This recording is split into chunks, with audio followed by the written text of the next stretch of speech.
जो vaccine manufacturer कंपनियां हैं उन लोगों की ओर से हाथ खड़े कर दिए गए हैं।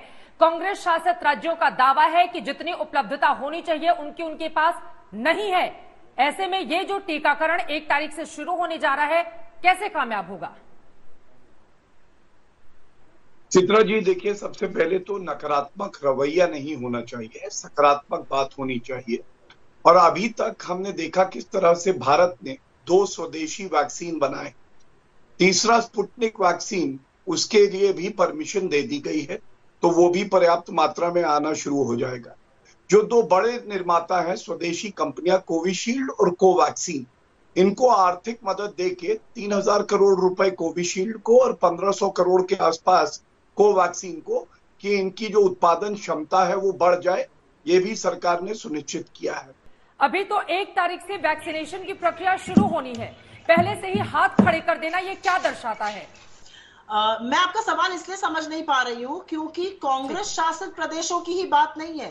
इस देश में वैक्सीन की जबरदस्त किल्लत है। मैं कुछ आंकड़े आपके सामने रख देती हूं, उसके बाद बहस हो जाए। पिछले 15 दिनों में हमारा पूरा टीकाकरण जो था वो 45% गिर गया। 45% पूरे देश में, जिसमें भाजपा शासित भी है, कांग्रेस शासित भी है, गैर कांग्रेस गैर भाजपा भी है। 45% की गिरावट आ गई क्योंकि वैक्सीन नहीं है, सेंटर्स बंद हो रहे हैं। आपके जानने वालों को दिल्ली एनसीआर में ही पूछ लीजिए, लगातार कैंसिल हो रहे हैं अपॉइंटमेंट्स क्योंकि वैक्सीन नहीं आ रही हैं। और अब मैं आपको एक और आंकड़ा बता देती हूं। आंकड़ा ऐसा है कि जब राजस्थान ने प्लेस किया ऑर्डर सीरम इंस्टीट्यूट के पास, या पंजाब के प्रिंसिपल सेक्रेटरी हेल्थ ने 30 लाख वैक्सीन का ऑर्डर लगाया प्रिंसिपल सेक्रेटरी हेल्थ ने सीरम के पास, तो उन्होंने कहा हम 15 मई तक केंद्र के लिए ही वैक्सीन बना रहे हैं, हम राज्यों के लिए वैक्सीन नहीं बना सकते। तो 15 मई तक आपका एक मैन्युफैक्चरर राज्यों के लिए वैक्सीन नहीं बना पाएगा। तो जब वैक्सीन मिलेगी ही नहीं राज्यों को, तो वो 45 वर्ष से कम उम्र वालों को कैसे देंगे? ये मैं पहली बात पूछना चाहती हूँ। डॉक्टर शशांक, किस तरह की चुनौती का सामना आप लोग कर रहे हैं? और 1 तारीख से ये जो 18+ लोगों को वैक्सीनेशन की प्रक्रिया को शुरू किया जा रहा है, कितनी बड़ी चुनौती? क्योंकि महाराष्ट्र के स्वास्थ्य मंत्री ने तो पहले ही हाथ खड़े कर लिए, उनकी ओर से कहा गया है कि ये संभव नहीं हो पाएगा क्योंकि वैक्सीन हमारे पास बहुत कम है। तो मौजूदा स्थिति महाराष्ट्र की डॉक्टर शशांक क्या बयां करती है, क्या बताएंगे आप? अभी भी हमको वैक्सीन जितना चाहिए उतना नहीं मिल रहा है। अभी भी काफी जो प्राइवेट अस्पताल के सेंटर है, जैसे मैं लीलावती हॉस्पिटल में हूँ, वहाँ पे वैक्सीन नहीं है। काफी बम्बई शहर में काफी जगह वैक्सीन नहीं है।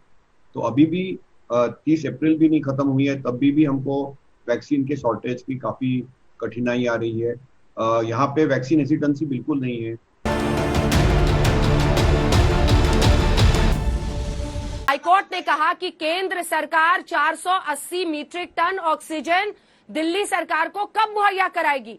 अभी तक आज के उच्च न्यायालय का ऑर्डर नहीं आया और ये कहीं पे भी रिकॉर्डेड नहीं। ऑब्जर्वेशन में जरूर पूछा है कि 480-490 मीट्रिक टन अलॉट हुआ था, वो क्यों नहीं पहुंचा। जरा अब इसी क्योंकि श्रेणी में हम बात कर रहे हैं, जरा मैं आप हाई कोर्ट के दिल्ली उच्च न्यायालय के ऑब्जर्वेशन आगे पढ़ना चाहूंगी। इसके बाद उच्च न्यायालय कहता है 26 तारीख को ये पीयूष गोयल जी जो ज्वाइंट सेक्रेटरी है मिनिस्ट्री ऑफ होम अफेयर्स के, गृह मंत्रालय के, उन्होंने बताया 26 तारीख को 500+ मीट्रिक टन अलॉट हो गया था, 408 उठा लिया गया है दिल्ली सरकार द्वारा। रागिनी नायक जी, देखिए, काला बाजारी का आरोप अगर ये लगाएं तो पहले देवेंद्र फडणवीस जी से बात करनी चाहिए। 4.25 करोड़ के रेमडेसिविर इंजेक्शन मुंबई पुलिस ने पकड़े, वो उस काला बाजारी के और जमाखोरी के रक्षक बनकर वहां पहुंच गए थे। बहरहाल मैं इस बहस में नहीं पढ़ूंगी। आप देखिए, मैं जरूर ये कहती हूँ कि राज्य सरकारों की जिम्मेदारी है, चाहे वो कांग्रेस शासित हो, भाजपा शासित हो, किसी भी और राजनीतिक दल की वहां पर सरकार हो। मैं अपने शासित प्रदेशों की बात करती हूँ। आप देखिए, महाराष्ट्र में एक विस्फोट हुआ कोरोना का, उसके बाद आज भी सबसे ज्यादा एक प्रदेश में अगर कहीं पे जनसंख्या को वैक्सीनेट किया गया है, 1.5 करोड़ का आंकड़ा किसी ने पहली बार पार किया है, तो वो महाराष्ट्र ने सबसे ज्यादा फ्रंटलाइन वर्कर्स को भी वैक्सीनेट किया और हेल्थ वर्कर्स को भी किया। आज छत्तीसगढ़ क्या कर रहा है, जहां पर और राज्यों में किल्लत है? 2707 metric tonne oxygen Maharashtra, Andhra Pradesh, Madhya Pradesh, Haryana, Gujarat में भेज चुका है छत्तीसगढ़ मदद करने के लिए। कि अगर राहुल गांधी ने असेस किया था सिचुएशन को, उन्होंने महाराष्ट्र में ऑक्सीजन प्लांट्स बनाने के लिए, राजस्थान में ऑक्सीजन प्लांट बनाने के लिए क्या तैयारी की? बोलिए जल्दी से। जमीन देने का काम राज्य सरकार करेगी। क्या केंद्र सरकार ने राज्य सरकारों को पिछले 1 साल से विश्वास में लेकर ऑक्सीजन प्लांट को लगाने की बात की? पैसा केंद्र सरकार को देना था, क्या एक भी मीटिंग की? ऑक्सीजन कॉन्सेंट्रेटर्स हैं वो ऑक्सीजन सिलेंडर का विकल्प नहीं होते हैं, लेकिन हाँ इस समय में जब पूरी तरीके से अफरा तफरी है, ये काम की चीज तो जरूर है। कई ऐसे देश भी हैं जो भारत कॉन्सेंट्रेटर्स भेज रहे हैं और हम आपको समझाते हैं कि दरअसल एक कॉन्सेंट्रेटर करता क्या है, किस तरीके से ये फंक्शन करता है। ये मशीन हवा से ऑक्सीजन निकालती है। हवा में 78% नाइट्रोजन, 21% ऑक्सीजन होती है, बाकी 1% अन्य गैस।